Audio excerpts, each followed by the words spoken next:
Welcome to care for studies. तो हमने community post के थ्रू आपसे पोल लिया था जिसमें हमने आपसे पूछा था कि आपको कौन से क्लास और कौन से सब्जेक्ट स्टडी करने हैं नेक्स्ट। तो उसमें 6th क्लास साइंस और क्लास 8 साइंस पर ऑलमोस्ट इक्वल ही वोट्स आए हैं, इसीलिए हम क्लास 8 की सीरीज भी अब स्टार्ट कर रहे हैं। तो आज हम पढ़ेंगे क्लास 8 का chapter number 8, cell structure and functions. तो मैं आपको इस टॉपिक का एक ब्रीफ इंट्रोडक्शन दे देती हूँ।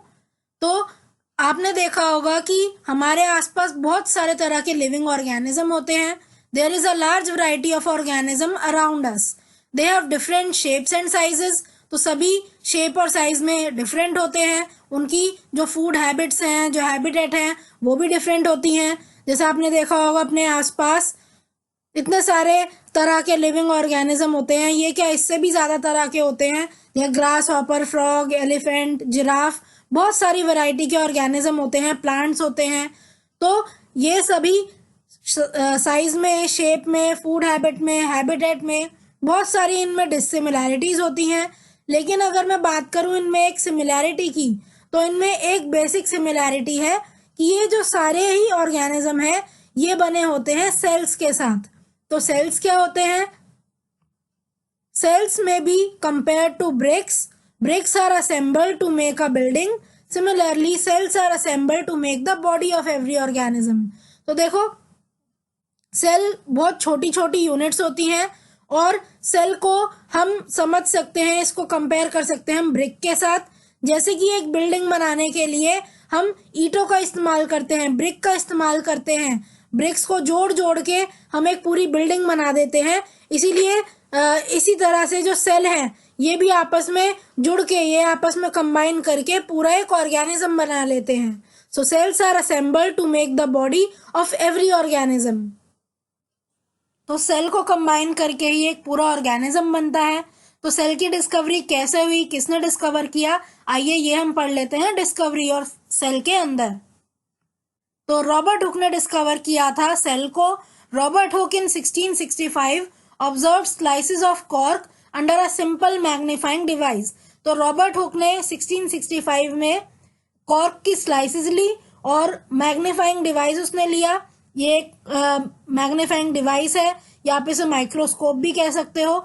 उस वक्त पे इसी तरह का लकड़ी का माइक्रोस्कोप होता था और इसी का यूज करके उसने सेल की डिस्कवरी करी। उसने कॉर्क के पीसेस लिए थे, कॉर्क के स्लाइस लिए थे। तो कॉर्क क्या होती है? Cork is a part of the bark of a tree. तो कॉर्क क्या है? जो ट्री की बार्क होती है उसमें से ही निकलती है कॉर्क। यहाँ आप देख भी सकते हो, मैंने कॉर्क की पिक्चर लगाई है। तो ये जो कॉर्क है इसके थिन स्लाइसेस लिए और उसको मैग्नीफाइंग डिवाइस के नीचे रखा और फिर उसने ऑब्जर्व किया कि जो पैटर्न आ रहा है क्या है, वो सेल है। तो Robert Hooke took thin slices of cork and observed them under a microscope.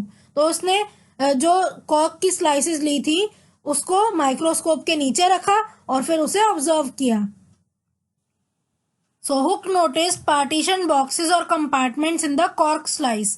तो हुक ने ये देखा कि जो उसने कॉर्क स्लाइस ली थी उसके अंदर बहुत सारे पार्टीशन बॉक्सेस या कंपार्टमेंट्स हैं। तो कुछ इस तरह की पिक्चर उसे दिखी जब उसने कॉर्क स्लाइस को माइक्रोस्कोप के नीचे रखा। तो और उसने देखा कि ये जो बॉक्सेस हैं इनकी जो शेप है ये हनीकॉम्ब स्ट्रक्चर शो कर रही है। ये बिल्कुल हनीकॉम्ब के जैसी है। तो हनीकॉम्ब क्या होता है? जो मधुमक्खी का छत्ता होता है जहाँ पे मधुमक्खी हनी को स्टोर करती है, तो उसका जो स्ट्रक्चर है उसी को बोला जाता है हनीकॉम्ब स्ट्रक्चर। और उसकी पिक्चर मैंने यहाँ पे जो ऊपर वाली पिक्चर है वो मैंने अटैच भी की है, आप देख सकते हो। इन दोनों का स्ट्रक्चर मैच कर रहा है और जो बॉक्सेस हैं, जो कंपार्टमेंट है वो सेपरेटेड है एक वॉल से या एक पार्टीशन से। तो ये सारी चीजें उसने ऑब्जर्व करी। Hooke coined the term cell for each box. तो हर एक बॉक्स को हुक ने नाम दे दिया और ये कहा कि हर एक बॉक्स एक सेल है। What Hook observed as boxes or cells in the cork were actually dead cells. तो हुक ने जो देखा था उसने कॉर्क की स्लाइस ली थी और उसको ऑब्जर्व करा था। तो उसमें जो उसने बॉक्सेस या उसने जो सेल देखे वो एक्चुअली डेड सेल थे, क्योंकि कॉर्क क्या है, वो नॉन लिविंग ऑब्जेक्ट है, तो इसीलिए जो उसमें सेल है वो भी डेड सेल थे।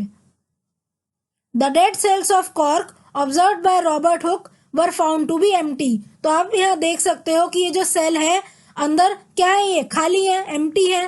तो क्योंकि ये डेड सेल है इसीलिए ये एम्प्टी थे। रॉबर्ट हुक के टाइम पे जो माइक्रोस्कोप था वो इतना ज़्यादा डेवलप्ड और इतना ज़्यादा एडवांस नहीं था कि वो लिविंग ऑर्गेनिज्म के अंदर भी देखे कि वो सेल से बना है या नहीं बना है। क्या था जो माइक्रोस्कोप था, वो एक लकड़ी का बना हुआ था, है ना, लकड़ी से ही बनाते थे पहले, और इतनी ज़्यादा डिटेल वो नहीं दिखा पाता था। इसीलिए रॉबर्ट हुक ने जब सेल की डिस्कवरी करी तो उसने जो डिस्कवरी करी थी वो कॉर्क के स्लाइस से करी थी, और जो सेल थे वो भी एम्प्टी थे, उसने डेड सेल देखे थे। लेकिन जैसे जैसे टाइम बीतता गया वैसे वैसे जो माइक्रोस्कोप है वो अच्छे आने लगे, है ना, और जैसे जैसे टेक्नोलॉजी बढ़ी, माइक्रोस्कोप जब अच्छे आने लगे तो साइंटिस्ट और ज़्यादा डिस्कवरी करने लगे। और 1838 में एक जर्मन साइंटिस्ट थे जिनका नाम था स्क्लेडन। उन्होंने प्लांट के ऊपर यही डिस्कवरी करी। उन्होंने प्लांट को इसी तरह से देखा, ऑब्जर्व करा, और ये देखा कि प्लांट जो है वो सेल से बना हुआ है। कुछ इस तरह उन्होंने प्लांट सेल की डिस्कवरी करी।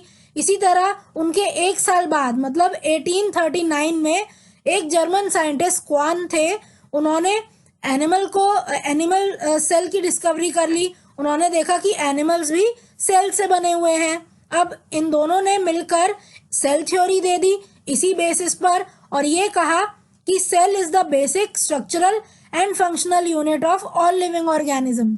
तो उन्होंने ये कहा कि जितने भी लिविंग ऑर्गेनिज्म हैं, चाहे वो प्लांट हो या एनिमल हो, सभी सेल से बने हैं। सभी की जो बेसिक स्ट्रक्चरल और फंक्शनल यूनिट है जिससे वो बने हैं, और जो जिनसे उनके ऑर्गन्स बने हैं, जो फंक्शन करते हैं ऑर्गेनिज्म, वो सारी ही चीज़ें सेल से बनी हैं।